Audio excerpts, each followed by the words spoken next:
Students, I am Swati Deshmukh. आज हम study करेंगे सीरीज इन्वर्टर। इससे पहले हमने ब्रिज इन्वर्टर पढ़ा था। ब्रिज इन्वर्टर में हमने हाफ इन्वर्टर पढ़ा था।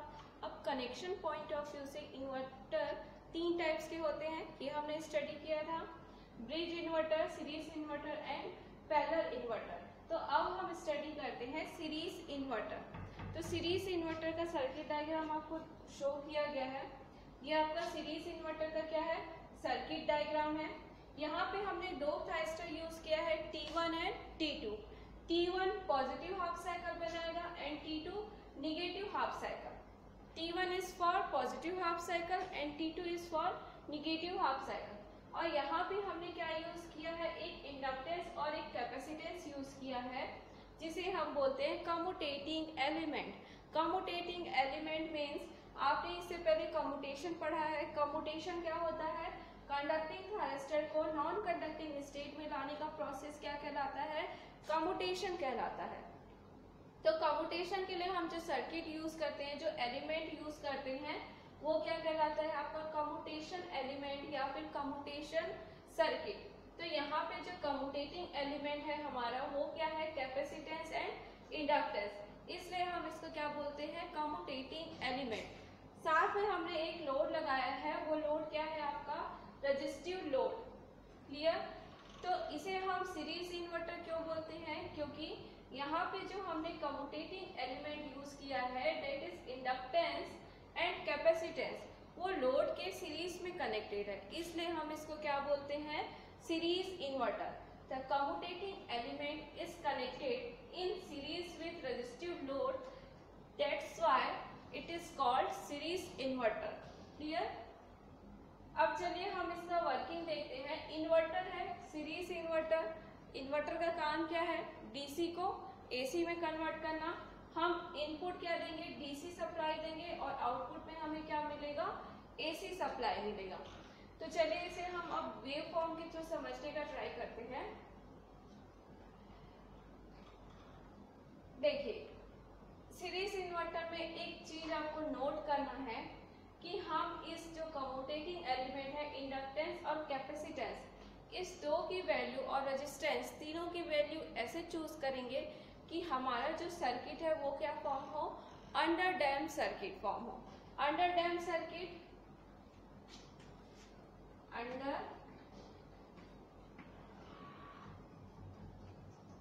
अंडर डैम्प सर्किट, ये कंडीशन होता है। कंडीशन क्या है, R square is less than 4L/C। This is the condition for under damp circuit. Series inverter को हमें क्या बनाना है, एक अंडर डैम्प सर्किट फॉर्म करना है। तो अंडर डैम्प सर्किट बनाने के लिए आपको ये तीनों पैरामीटर, रेजिस्टेंस, इंडक्टेंस और कैपेसिटेंस, इन तीनों की वैल्यू ऐसे सेलेक्ट करना है कि ये तीनों की वैल्यू इस कंडीशन को सेटिस्फाई करे। कंडीशन क्या है, R square is less than 4L/C, means R की वैल्यू, आर स्क्वायर की वैल्यू कम होनी चाहिए, किससे, 4L/C से। ये कंडीशन है अंडर डैम्प सर्किट का। और जब हमने आपको बोला था लोड कम्यूटेशन, मैंने जब आपको पढ़ाया था, तो लोड कम्यूटेशन में भी क्या देखे थे हमने, हमारा जो सर्किट होना चाहिए वो कैसा होना चाहिए था, अंडर डैम्प सर्किट, तभी उसमें क्या हो पाता था, लोड कम्यूटेशन पॉसिबल हो पाता था। तो यहाँ पे भी हम क्या कर रहे हैं, अपने सीरीज इन्वर्टर के सर्किट को क्या कर रहे हैं, अंडर डैम्प सर्किट फॉर्म कर रहे हैं। तो अंडर डैम्प सर्किट फॉर्म करने के लिए हमारा जो कंडीशन है कम्यूटेटिंग एलिमेंट का, वो कंडीशन क्या है, R square is less than 4L/C।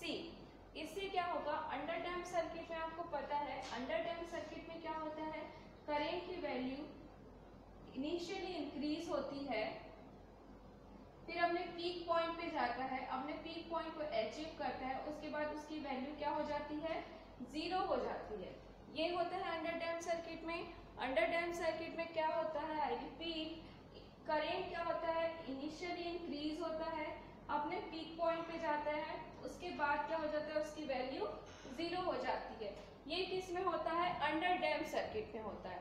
तो यहाँ पे हम क्या कर रहे हैं, अंडर डैम्प सर्किट बना रहे हैं इस पूरे सर्किट को, तो इसमें भी क्या होगा, करेंट की वैल्यू अपने पीक पे पहुंचेगी, उसके बाद उसकी वैल्यू क्या हो जाएगी, 0 हो जाएगी। तो यहाँ पे हम थायरिस्टर को ऑफ करने के लिए जो कम्यूटेशन यूज करते हैं वो कौन सा कम्यूटेशन यूज करते हैं, load commutation. Load commutation competitive exam में एक ऑब्जेक्टिव क्वेश्चन बनता है यहाँ से कि सीरीज इन्वर्टर में हम कौन सा कम्यूटेशन यूज करते हैं। तो सीरीज इन्वर्टर में हम लोड कम्यूटेशन यूज करते हैं। लोड कम्यूटेशन में हम क्या करते थे, अपने सर्किट को अंडर डैम्प सर्किट फॉर्म करते थे ताकि जो करंट की वैल्यू है वो अपने पीक पॉइंट पे पहुंचने के बाद उसकी वैल्यू क्या हो जाए, 0 हो जाए। क्लियर, इसलिए हम क्या फॉर्म करते थे, under damp circuit. Series inverter में भी हम यही काम कर रहे हैं, हम एक अंडर डैम्प सर्किट फॉर्म कर रहे हैं और लोड कम्यूटेशन यूज कर रहे हैं। तो अंडर डैम्प सर्किट का कंडीशन क्या है, R² is less than 4L/C। ये कंडीशन भी आपको कॉम्पिटिटिव एग्जाम में पूछता है। तो यहाँ पे क्लियर है, ये कंडीशन आपको लिखना ही लिखना है एग्जाम में कि ये कंडीशन रहेगा तभी आपका सीरीज इन्वर्टर क्या होगा, वर्क करेगा। तो चलिए अब हम इसका वर्किंग समझते हैं। सबसे पहले हम देखते हैं मोड 1 में। मोड 1 में देखिए यहाँ से हम क्या सप्लाई दे रहे हैं, डीसी सप्लाई दे रहे हैं। इनिशियली क्या है, कैपेसिटर अनचार्ज है। इनिशियली क्या हुआ आपका, इनिशियली कैपेसिटर क्या है, अनचार्ज है।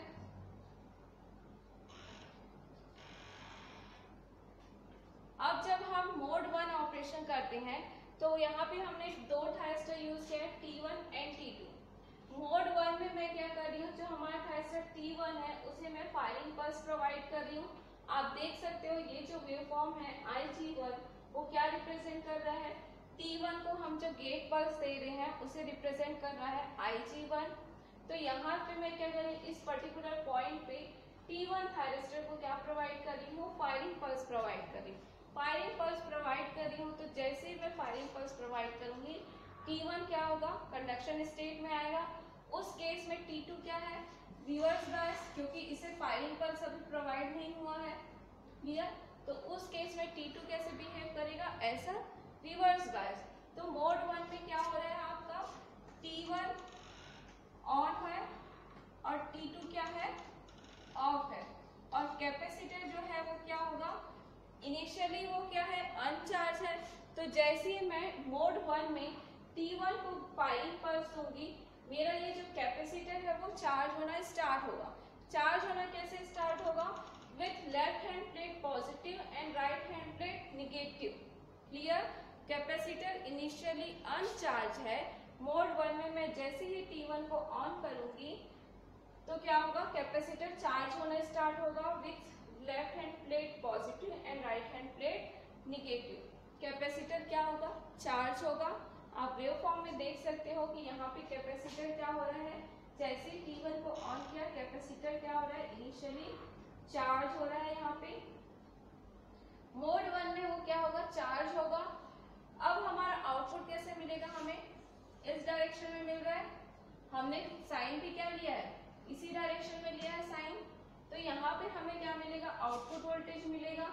ये आपका आउटपुट वोल्टेज का वेवफॉर्म। यहाँ पे हमें आउटपुट वोल्टेज मिलेगा। कौन कंडक्शन स्टेट में है, इसमें T1। अब जो भी हमारा सर्किट क्या है, अंडर डैम्प सर्किट है, तो जैसे ही करंट की वैल्यू क्या होगी, आपकी पीक में पहुंचेगी, वैसे ही क्या होगा, पीक पे पहुंचने के बाद हमारा जो थायरिस्टर है उसमें करंट की वैल्यू क्या हो जाएगी, 0। क्लियर, ये जो वेवफॉर्म है वो आपका करंट का वेवफॉर्म है I, जो हमने यहाँ पे शो किया था। ये ऑलरेडी हमने पहले डायग्राम में शो किया है। क्लियर, तो जैसे ही करंट की वैल्यू क्या होगी, मैक्सिमम में पहुंचेगी, फिर धीरे धीरे इसकी वैल्यू क्या होगी, डिक्रीज होगी, और इस पॉइंट पॉइंट पे इसकी वैल्यू क्या हो रही है, 0। मीन्स हमारा जो करंट फ्लो हो रहा था थायरिस्टर T1 के थ्रू, उसकी वैल्यू क्या हो गई, 0। 0 क्यों हुई है, because of under damp circuit. Clear, तो जैसे ही करंट की वैल्यू 0 होगी जो थायरिस्टर T1 है वो क्या हो जाएगा, उससे फ्लो होने वाला करंट क्या हो गया, 0। तो T1 अब किस स्टेट में आ जाएगा, ऑफ स्टेट में। ऑफ स्टेट में मीन्स रिवर्स बायस के केस में। तो at the end of mode 1 C क्या हो जाता है, at the end of mode 1 T1 क्या हो जाएगा, ऑफ। और इस टाइम पे C क्या हो रहा था, चार्ज हो रहा था। अब क्या है, at the end of mode 1 ये जो है T1 वो ऐसा ओपन सर्किट बिहेव करेगा। अब यहाँ पे हमने क्या कनेक्ट किया था, दूसरा थायरिस्टर कनेक्ट किया था, क्लियर। कैपेसिटर के अक्रॉस वोल्टेज क्या हो जाएगा, फिक्स हो जाएगा। इसका जो लेफ्ट हैंड प्लेट है पॉजिटिव और राइट हैंड प्लेट क्या हो जाएगा, निगेटिव। ये पोलैरिटी फिक्स हो जाएगी। अब देखिए मोड 2, ये जो आपको दिख रहा है मोड 2, उसमें मैंने किसी भी थायरिस्टर को T1 को T2 किसी को भी ट्रिगर पल्स नहीं दिया। आप देख सकते हो यहाँ पे क्या है, कोई भी ट्रिगर पल्स नहीं है इस पर्टिकुलर पीरियड में, क्लियर। तो इस पर्टिकुलर में दोनों थायरिस्टर क्या है, ऑफ है। तो हमें जो करंट की वैल्यू मिल रही है वो क्या मिल रही है, 0। P से Q में क्या दिख रहा है आपको, 0। और कैपेसिटर के अक्रॉस वोल्टेज क्या है, कांस्टेंट मेंटेन है, क्लियर। तो मोड 2 में क्या हो रहा है, मोड 2 में T1 एंड T2 दोनों क्या है, ऑफ है। और कैपेसिटर के अक्रॉस वोल्टेज क्या है, प्रेजेंट है, कांस्टेंट है, क्लियर, कांस्टेंट। और I की वैल्यू क्या है, 0। अगर आप इसी पॉइंट पे ट्रिगर करते तो हमें आउटपुट मिलना स्टार्ट हो जाता। P पॉइंट पे ही अगर आप दूसरे थायरिस्टर T2 को ट्रिगर करोगे तो हमें तुरंत ही आउटपुट मिलना स्टार्ट हो जाएगा। लेकिन ये आपको समझाने के लिए कि इस पर्टिकुलर पीरियड में हमने किसी भी थायरिस्टर को ट्रिगर नहीं किया है, इसलिए ये मोड को शो किया गया है। तो यहाँ पे देखिए P से Q में कोई भी थायरिस्टर कंडक्शन स्टेट में नहीं है, तो हमारा आउटपुट वोल्टेज क्या है, मतलब करंट क्या है आपका, 0। अब स्टडी करते हैं मोड 3। मोड 3 में मैंने क्या कर रहे हैं, जो ये Ig2 है मीन्स थायरिस्टर T2 का जो गेट पल्स है, थायरिस्टर T2 को मैं इस पर्टिकुलर पॉइंट पे क्या प्रोवाइड कर रही हूँ, फायरिंग पल्स प्रोवाइड कर रही हूँ। तो जैसे ही मैं उसको फायरिंग पल्स प्रोवाइड करूंगी वो कंडक्शन स्टेट में आएगा। बिकॉज ऑफ कैपेसिटर पोलैरिटी, ये जो प्लस है वो इस T2 के एनोड में अप्लाई हो रहा है, मीन्स T2 क्या है, फॉरवर्ड बायस है। तो T2 को जब मैं फायरिंग पल्स प्रोवाइड करूंगी तो वो क्या होगा, कंडक्शन स्टेट में आएगा। तो एट पॉइंट Q मैं क्या कर रही हूँ, T2 को फायरिंग पल्स प्रोवाइड कर रही हूँ। तो जैसे ही मैं उसको फायरिंग पल्स प्रोवाइड करूंगी तो क्या होगा, कंडक्शन स्टार्ट होगा T2 का। किस डायरेक्शन में होता है कंडक्शन, एनोड टू कैथोड। ये इसका एनोड टर्मिनल और ये कैथोड टर्मिनल। करंट हमारा कैसे फ्लो होगा, एनोड टू कैथोड। तो ये क्या हुआ, अपोजिट डायरेक्शन में। मैंने डायरेक्शन कैसे एज्यूम किया है, इस डायरेक्शन में, लेकिन एक्चुअल में हम फ्लो कैसे हो रहे हैं, इस डायरेक्शन में। तो क्या हुआ, अपोजिट हुआ। तो यहाँ पे क्या बनेगा आपका, negative waveform, negative half cycle. तो ये जो निगेटिव हाफ साइकिल किस लिए बन रहा है, बिकॉज ऑफ T2 थायरिस्टर। क्योंकि निगेटिव हाफ साइकिल में थायरिस्टर T2 क्या है, कंडक्शन स्टेट में है। सेम यहाँ पे भी अप्लाई होगा। जब करंट अपने पीक पॉइंट पे पहुंचेगा उसके बाद उसकी वैल्यू क्या होगी, डिक्रीज होना स्टार्ट होगा। एट पॉइंट R उसकी वैल्यू क्या हो गई, डिक्रीज हो गई। तो यहाँ पे इस पॉइंट पे T2 थायरिस्टर क्या होगा, कंडक्शन करना स्टॉप कर देगा, क्योंकि करंट क्या हो गया, उसके थ्रू फ्लो होने वाला करंट, उसकी वैल्यू क्या हो गई, 0। तो इस पॉइंट पे करंट की, इस पॉइंट पे थायरिस्टर कंडक्शन स्टॉप कर देगा। और कैपेसिटर क्या करेगा, अपने डिस्चार्ज होना स्टार्ट करेगा। पहले वो चार्ज हो गया, मोड 1 में क्या हुआ, चार्ज हुआ। मोड 2 में उसके अक्रॉस कांस्टेंट वोल्टेज अप्लाई हुआ। अब मोड 3 में क्या होगा, वो डिस्चार्ज होना स्टार्ट होगा। तो डिस्चार्ज होगा तो उसकी पोलैरिटी क्या हो जाएगी, रिवर्स हो जाएगी, माइनस प्लस। क्लियर। तो इस तरह से हमें आउटपुट पे क्या मिलता है, एसी सप्लाई मिलता है। आप देखिए ये positive half cycle and this is negative half cycle. अगर आप T2 को इस पर्टिकुलर पॉइंट पे ट्रिगर कर दोगे तो आपको जो आउटपुट है वो कंटिन्यू मिलेगा। क्लियर। लेकिन हमने वहां पे ट्रिगर नहीं किया था करके हमें क्या मिल रहा है, जो आउटपुट करेंट है उसकी वैल्यू क्या मिल रही है, 0।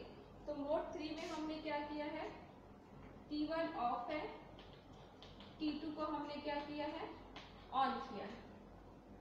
अब कैपेसिटर क्या होगा, इसमें डिस्चार्ज होना स्टार्ट होगा। क्लियर। तो ये होता है आपका सीरीज इन्वर्टर। देखिए यहाँ पे हमने लोड कम्यूटेशन यूज किया है, इसलिए हम इसको क्या बोलते हैं, लोड कम्यूटेटिंग, लोड कम्यूटेटेड इन्वर्टर, या फिर इसको बोलते हैं सेल्फ कम्यूटेटेड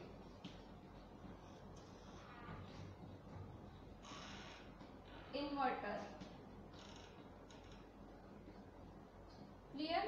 यहाँ पे हमने लोड कम्यूटेशन यूज किया है और ये खुद करेंट पीक में जाने के बाद उसकी वैल्यू क्या हो जा रही है, 0। इसलिए हम इसको क्या बोलते हैं, सीरीज इन्वर्टर के साथ साथ ही इसको क्या बोला जाता है, लोड कम्यूटेटेड इन्वर्टर या फिर सेल्फ कम्यूटेटेड इन्वर्टर। तो ये था आपका सीरीज इन्वर्टर।